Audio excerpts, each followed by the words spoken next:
오늘 말씀은 로마서 6장 15절에서 18절 본문 말씀 가지고 누구의 종인가 라는 제목으로 함께 말씀의 인사를 나누겠습니다. 사람들은 자신이 대부분은 자유롭게 행동한다고 생각할 때가 많습니다. 그래서 내가 원하는 대로 생각하고 또 말하고 선택하며 살아간다고 생각하는 경우가 굉장히 많습니다. 그러다 보면 이제 결국은 내 인생은 나의 것이다 라고 이제 여기게 되죠. 그건 다른 의미로 무슨 의미냐면 나는 완벽히 이제 독립된 존재다라고 말할 수 있을 것 같아요. 내 인생은 나의 것이야. 나는 내가 스스로 생각하고 판단하고 말하고 행동해. 그렇기 때문에 나는 완벽하게 독립된 존재야 라고 여길 수 있는 거죠. 우리는 어떻게 생각하세요? 내 인생은 나의 것인가요? 마치 노래처럼 나는 이제 완벽히 다른 것에 영향받지 않는 독립된 존재라고 생각하시나요? 여러 가지 이제 반응들이 있을 수 있겠죠. 전혀 그렇지 않다. 살아보니까 우리는 독립된 존재가 아니야. 어느 정도는 독립된 존재인 것 같고 어느 정도는 또 어딘가에 구속되는 존재 같아. 살아보니까 내 마음대로 살고 싶지만 가정이라는 게 있어서 또 내 마음대로 살지 못하는 것 같아. 그런데 내 마음대로 살지 못하는 결정도 역시 내가 내 결정이야 라고 생각하다 보니까 어느 정도는 독립되고 자유롭고 어느 정도는 구속되고 한 모습을 인정할 겁니다.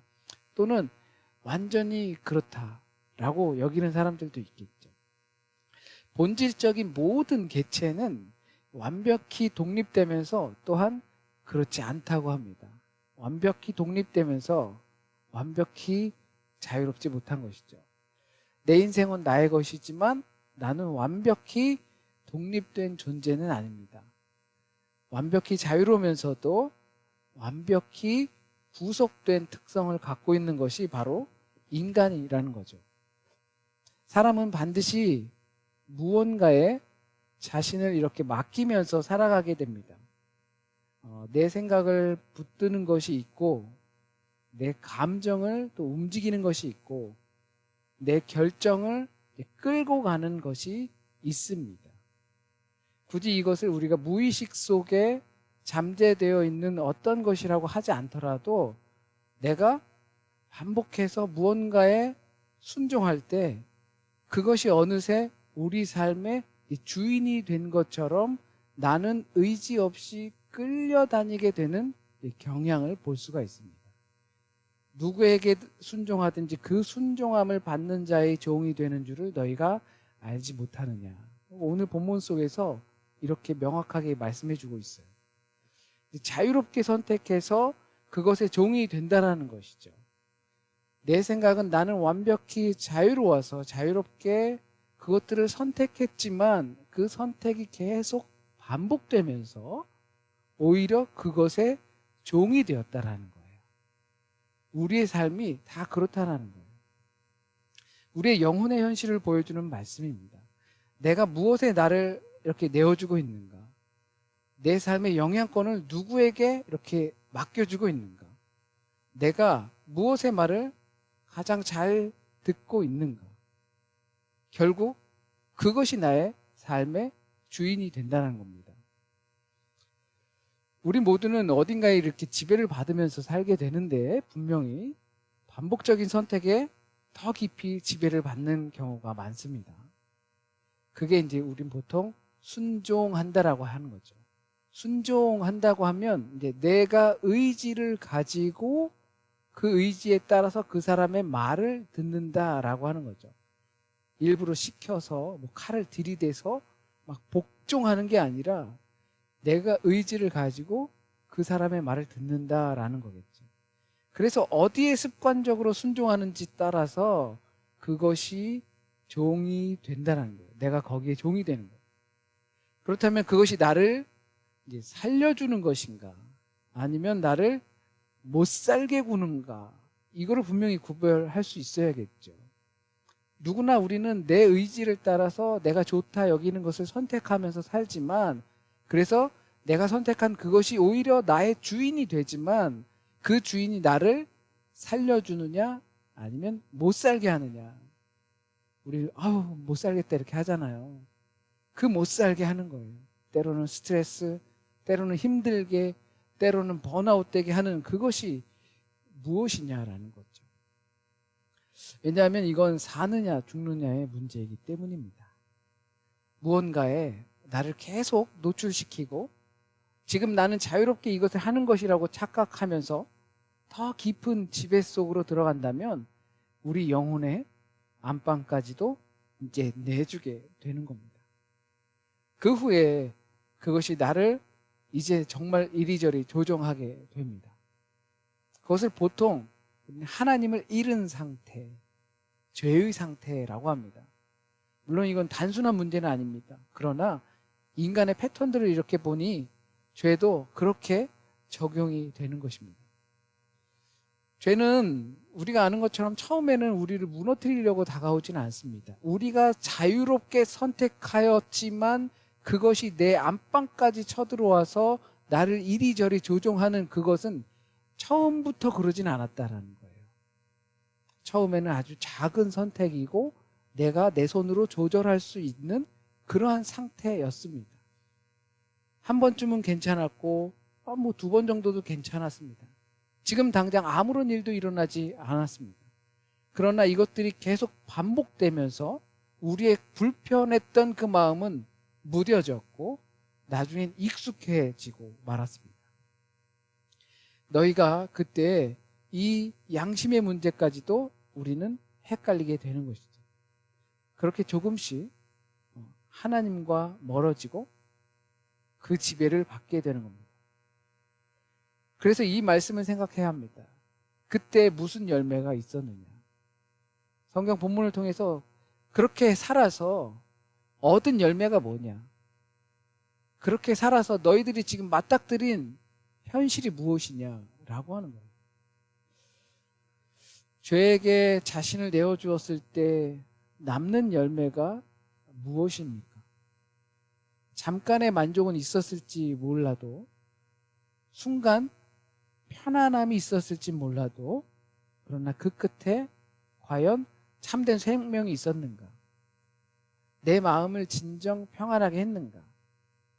하나님 앞에서 내가 당당하게 설 수 있게끔 만들었는가? 아니면 나와 관계하는 사람들의 관계가 다시 회복됐는가? 이것들을 우리는 그래서 그 결과가, 그 열매가 무엇인지 보라라고 하는 거죠.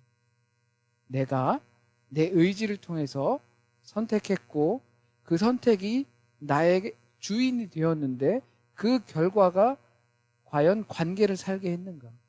하나님 앞에 당당하게 했는가? 아니면 잠깐만 만족하면서 또 다시 스트레스를 받게 되고 힘겨움을 느껴서 다시 거기에 더 깊은 구속과 지배 속으로 빠진 것은 아닌가? 그 결과를, 그 열매를 보라는 겁니다. 우리는 여기서 정직하게 자신을 돌아봐야 합니다. 내가 붙들고 있는 생각이 나를 하나님께 보다 가까이 가게 하는지 아니면 점점 더 멀어지게 하는지, 내가 가지고 있는 생각이 하나님 앞에 섰을 때 내가 불편함을 느끼는지, 적어도 아니면 불편함 그런 것은 이미 감각이 무뎌진 것은 아닌지, 우리는 스스로 이 부분에 있어서 내가 선택하는 일들에 있어서 그 결과들에 대해서 스스로 생각해 봐야 합니다. 바울은 여기서 두 가지 길을 분명히 말합니다. 이제 이 선택, 우리가 이제 자유롭다고 하는 그 선택 가운데서 죽음으로 가는 길이 있고 그리고 생명으로 가는 길이 있다. 가볍게 보면 죽음으로 가는 길은 보편적으로 우리가 쉬운 길이다라고 할 수 있고, 반대로 생명으로 가는 길은 보편적인 인간들이 경험하는 어려운 길이다라고 느낄 수가 있어요. 왜냐하면 주님께서도 좁은 길로 가라고 말씀하셨어요. 좁은 길에 생명의 길이라고 하셨어요. 어차피 우리는 분명히 어딘가에 반복적으로 우리를 노출시키고 그것에 의해 생각하고 선택하고 결정하게 되어 있습니다. 우리는 어느 것에는 분명히 지배를 받으면서 살아간다는 거예요. 그런데 우리의 세상은 하나님의 길보다 오히려 하나님 없는 그러한 선택의 길로 유도하는 경우가 굉장히 많아요. 어차피 우리는 어딘가에 종이 되어서 살아가는데, 그런데 우리가 살아가는 그 세상의 전반은 하나님과는 멀어지게 하는 선택이 훨씬 더 많다는 이야기입니다. 그렇기 때문에 우리가 생명으로 가기 위해선 그것을 거슬러야 하는 노력이 필요합니다. 그 강물을 거슬러 올라가야지 우리의 본향이 거기에 있어요. 그 거친 생명의 길을 가는 것은 우리를 계속해서 하나님의 말씀에 순종하게 하는 것입니다. 이것이 자유가 허락된 우리에게 구속될 자유를 주는 것입니다.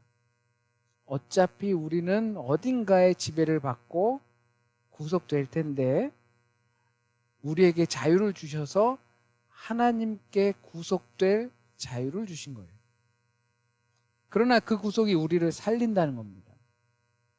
왜냐하면 인간은 하나님께 지음받은 존재이기 때문이에요. 인간은 하나님께 속할 때 가장 아름답게 살 수 있고, 물고기가 물 안에 있을 때 자유로운 것처럼 하나님의 백성은 하나님 안에 있을 때 참 자유를 누린다는 사실입니다. 하나님께 순종하는 것은 우리 주 예수 그리스도께서 하나님 아버지께 복종하여 생명을 주신 것처럼 우리도 아버지 하나님께 순종하여 죄의 지배에서부터 벗어나 참된 자유 안으로 우리 발로 걸어가는 것입니다.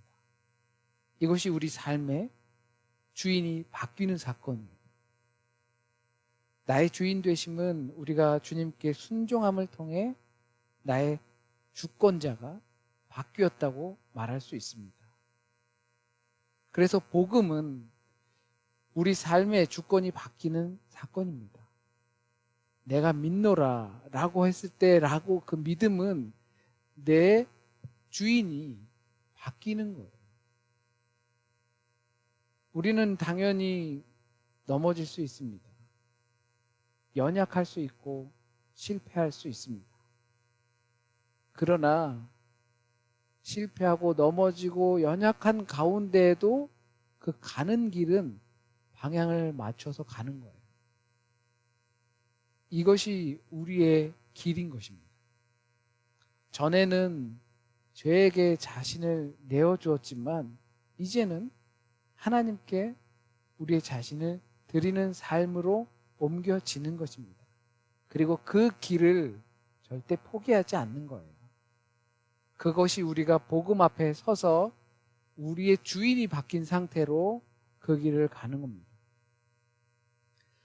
그래서 바울은 더 강하게 말씀하고 있습니다. 죄의 삭은 사망이요 하나님의 은사는 그리스도 예수 안에 있는 영생이니라. 두 단어를 대조하고 있죠. 삭 그리고 영생, 은사. 죄가 주는 것은 삭시입니다. 죄의 삭은 사망이라고 해요. 삭은 보통 품삯이라고 하잖아요.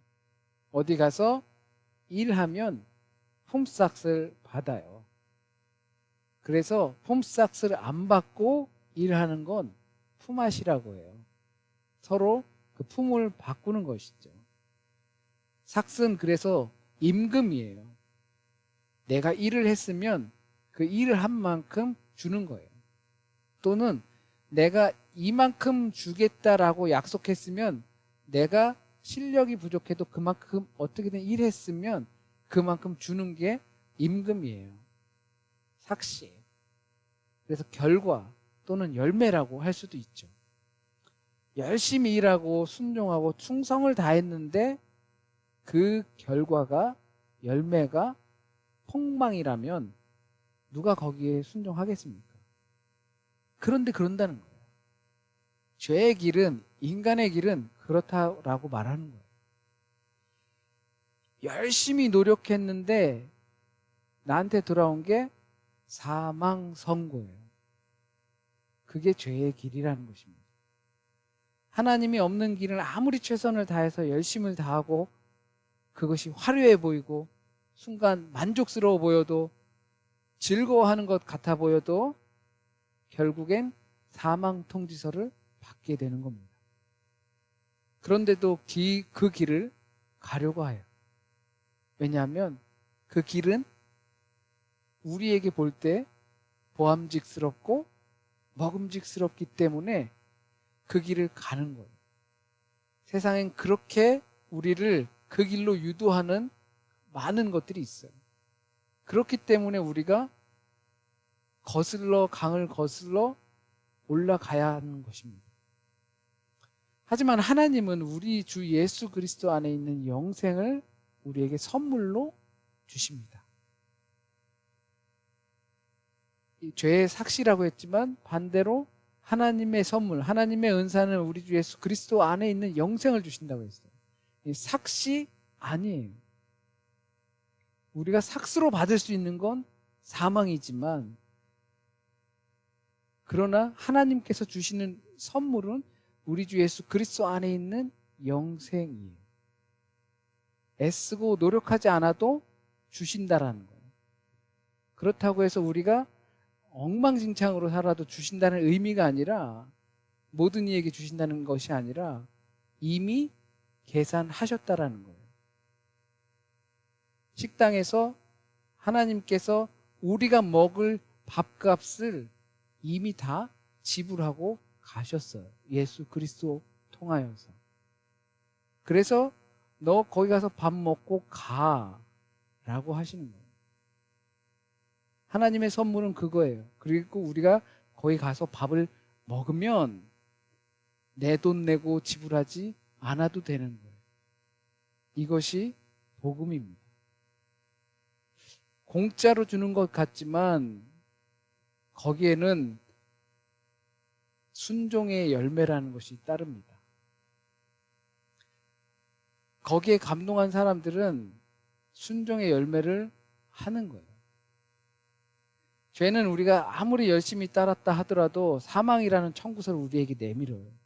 내가 정말 되게 열심히 살았고 폼나게 살았고 멋있게 살았고 만족하면서 살았는데 우리한테 영수증을 탁 내밀어요. 결제하세요. 결제 딱 내역서를 보면 사망. 하지만 하나님은 이미 다 계산하고 나가셔서 내가 너무 배불리 먹어서 계산하고 싶어도 이미 계산하고 가셨습니다 라고 하는 거예요.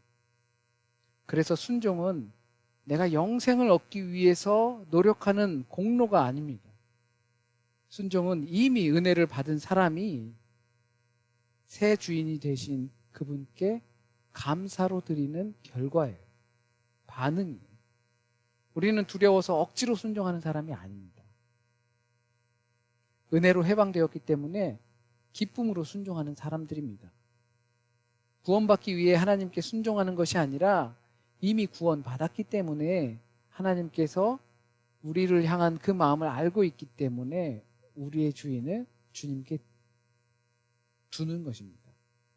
강을 거꾸로 거슬러 올라가서 수많은 순종의 것들이 있지만 그 강을 거꾸로 올라가는 그 거친 생명의 삶을 살면서 하나님께 주신 그 순종을 다하여 감사를 드리고자 하는 겁니다.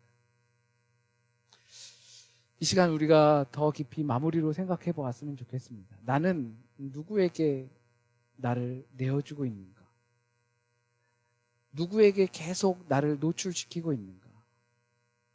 어떤 노출된 세계에서 나는 내 자유라고 여기면서 만족이라고 여기면서 멋있음이라고 여기면서 그것을 선택하고 있는가? 그로 인하여 나는 누구에게 지금 지배받고 있는가? 내 말은 누구에게 순종하면서 살아가고 있는가? 내 몸과 시간과 돈과 어떤 관계는 어디를 향해서 갖고 있는가? 죄에게 자신을 내어주는 삶은 처음에는 자연스럽고 또 가벼워 보일 수 있지만 결국 그것은 우리를 올가맵니다.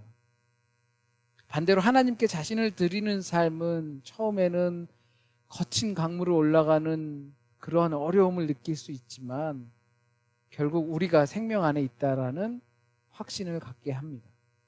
그러므로 우리가 다시 고백해야 합니다. 나는 더 이상 죄의 종이 아니다. 그리스도 안에서 죄로부터 해방되어 의의 종이 되었다. 되었다입니다. 될 것이다가 아니라 우리는 더 이상 죄의 종이 아니다지 죄의 종이 안 될 거야가 아닙니다. 우리는 더 이상 죄의 종이 아닙니다. 우리는 죄로부터 해방되어 의의 종이 되었습니다. 죄에서 해방되어 우리를 가장 사랑하시는 우리의 주인께 기쁨과 감사로 순종하는 진정한 자유인입니다. 그 거룩한 순종의 걸음을 내딛는 저와 여러분이 되길 진심으로 소원드립니다. 기도드리겠습니다. 주님, 우리가 살아가는 세상 속에 우리를 현혹하고 마치 내가 나의 주인인 것처럼 살아가게 하는 많은 환경과 상황들이 있습니다. 그러면서도 그 가운데 강물을 거슬러 올라가는 그 거친 생명의 길을 찾아가는 본향을 찾아가는 그 모습이 우리 안에 있기를 진심으로 소원합니다.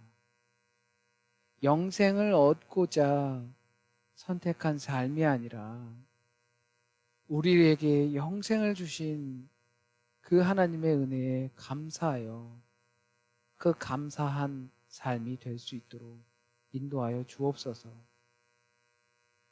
지금으로 판단하지 말게 하여 주옵소서.